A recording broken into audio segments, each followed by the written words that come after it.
All right, we're gonna move a little bit of time on why the world's not working for so much of life. And this is another one that we could talk about for days, but I want to move through it relatively quickly.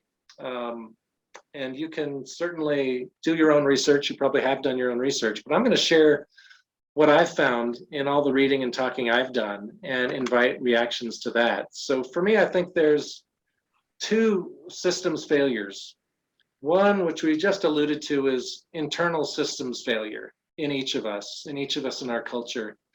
And this is our beliefs, ideologies, narratives, and worldviews.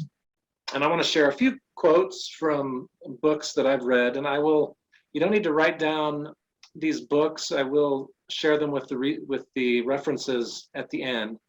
So first quote is from Kate Aronoff, and I'll read that out loud. Excising fossil fuels from the global economy necessarily requires rethinking its very foundations, not just in the burning of colonial oil, but in the more deep-seated extractive ideologies. And this idea of extractive ideologies is the key for me, that through settler colonialism, through imperialism, we have evolved quite a few ways of being about extracting from the earth rather than regenerating the earth. And a second quote, this is from Thich Nhat Hanh, the Buddhist scholar, practitioner, teacher. And this was alluded to also as we've been talking about this. We are the ecosystem. The ecosystem is us. We are the planet. The planet is us. Anything harmful we do to the environment, we do to ourselves. I find great power in that direct language. We are. The ecosystem is. And this speaks directly to the idea of dualism, which is also an aspect of Western civilization that came directly from the Enlightenment period, Descartes and Bacon, others, that drew a distinction between not just mind and body, but also humans and nature. And that thinking has allowed us to destroy the world. So our next quote, this is an aspect of the Einstein quote that I just shared. A human being experiences themselves as something separated from the rest, a kind of optical delusion of his consciousness. Our task must be to free ourselves by widening our circle of compassion to embrace all living creatures and the whole of nature in its beauty. And then lastly, probably my favorite author, my favorite book. I actually have 6 copies that I'd be willing to give out if anyone's so inspired. We'll talk more about that book later. But here's his quote, speaking of what if we had an animistic way of looking at the world, as many indigenous folks do, that everything is alive. And if we had that, what do you do with the natural world that is infused with the very same kind of personhood that humans have?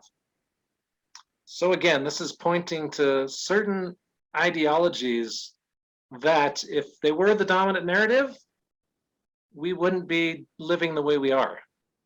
So there's an invitation in there to do what we're doing today, to look at other narratives, look at other beliefs.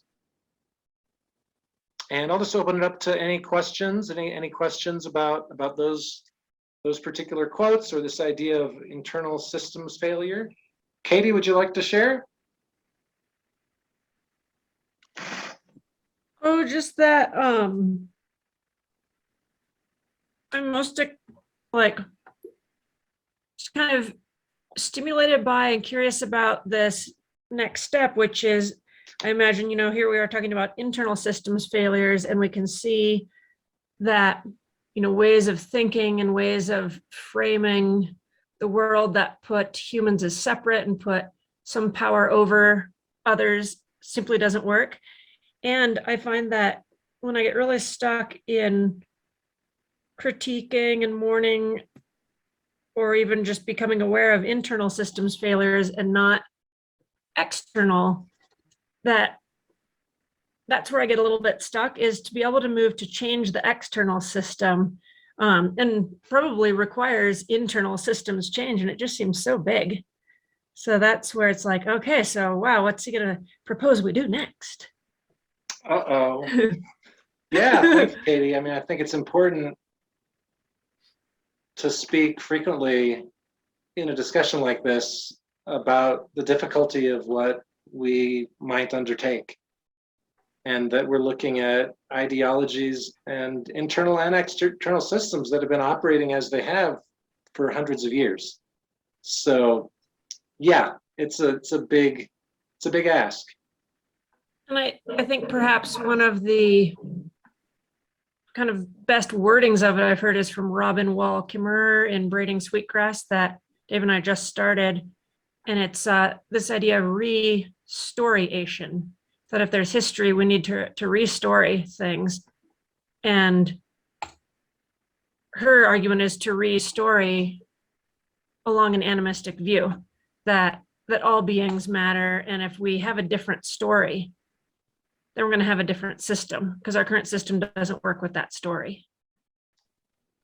Yeah, and I'd like to speak to another piece from that book called Braiding Sweetgrass. I don't actually have that in the references, but it's called Braiding Sweetgrass by Robin Wall Kimmerer. And in the early part of that book, she presents two stories side by side.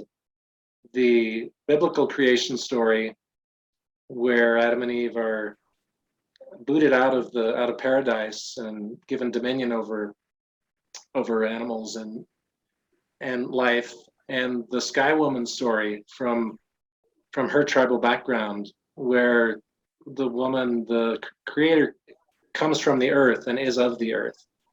And I think those are some of the origins of these stories that are really, really important. And I know Ellen had a hand up. Would you like to ask a question or make a comment, Ellen?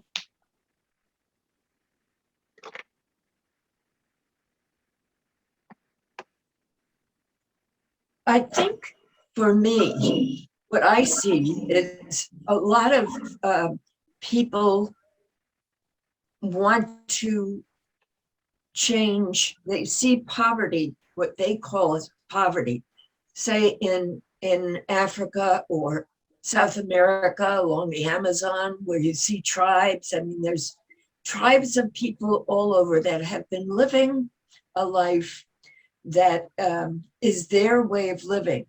And we look at that as bad. They should have more, that kind of thing. We really need to go into acceptance in some ways about that, but then understand that we're going to be devastating their livelihood by what we're doing in our culture, but not look at that as bad, that we have to clear up or something. We have to clean ourselves up, not them. We need, we need to we don't need to make their lives look any different than what they are. We just need to change ourselves and our community and our culture. And I think it's happening in a way, learning something from this pandemic, where a lot of people quit their jobs and they're changing their lifestyles in a way, maybe thinking about, why am I working so hard for an amount of money when I can live a lot cheaper and I can be home with my kids and enjoy my family life and not expect that I'm going to have the biggest house, the most expensive cars, my children are going to go to Harvard, that kind of thing. I think they're changing their attitude, and it's really starting to change in our country. I can see it, the attitude about what is really important. Yeah. Yeah. Yeah. Thanks, Ellen. So it is starting. I think this pandemic might have something to do with it, so that we see the pandemic as something really bad, and it is. It's really bad, but this world has gone through all of that stuff before. I've lived for 81 years, so I know I've been through a lot of that stuff.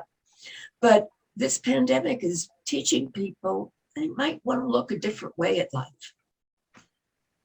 Yeah, thanks very much, Ellen. Just want to highlight 2 points I'm hearing from you. One is that indigenous cultures, I agree, they should not be shunned or dominated. They should be learned from and embraced. And Right, there's right. if you want to, well, I'm not going to share that. I'm not going to share the website, but there's a scholar out there who's doing presentations on what he calls indigenuity, that we need to Yeah, develop indigenous ways if we want to survive where we're headed. And then the second yeah, piece I'd like to highlight and use the term zeitgeist, that in my dreams, or maybe it's true, that people are opening up to critiques of the system and might be more open to the kind of mass movements that will be needed to change it. I'm not sure. Again, I think it will ask people to extend their definition of well-being in the way that we're talking about today. mhm.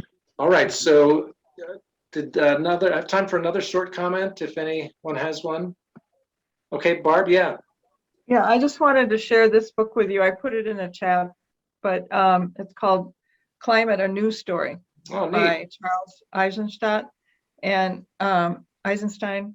It's really looking at the bigger questions of not just blaming or, but raising consciousness Great. and freeing ourselves from a war mentality and seeing the bigger picture of it, how everything from prison reform to saving the whales can contribute to our planetary ecological health. We resist reflexive postures of solution and blame and reach toward the deep place where commitment lives. So I think that would be a book that might be of interest. Okay, yeah, thanks, Barb. So I want to move back into this discussion and look at systems. Look at this question of systems. For me, the other piece is external systems failure. These are the systems that organize life on the planet, particularly our economic system. And I'm going to go through this relatively quickly because we're coming up on the big question, and I want to have ample time for that. So I'm going to run through these pretty quickly and invite you to hold off on any comments. So first is Stan Cox, The Path to a Livable Future. Free market mechanisms are incapable of delivering universal well-being. And then Mike Joy, The Myopic Drive for Economic Growth has destroyed many of the self-organizing ecosystems that have evolved over millennia, showing the connection there between our system and our ecology. And next, we have a book by a couple local NAU professors, and they say that our argument is not that capitalism is incapable of minor improvements, but that it is systematically incapable of responding at the rate and scale necessary to stay within the 2 degrees Celsius target set by the IPCC. And their book was written before the 2018 IPCC report that changed that 2 degrees to 1.5 degrees. And then the last quote, again, this is Jason Hickel, Less is More. In a growth-oriented system, the objective is not to satisfy human needs, but to avoid satisfying human needs. It is irrational and ecologically violent. All right, so that's the system, and those are the two elements that I think are our root causes. So I invite you to continue exploring those, and I'm going to leave maybe unresolved exactly a discussion on the second piece, but for me it's very clear that things like windmills, electric cars, solar panels, these are not going to change the system.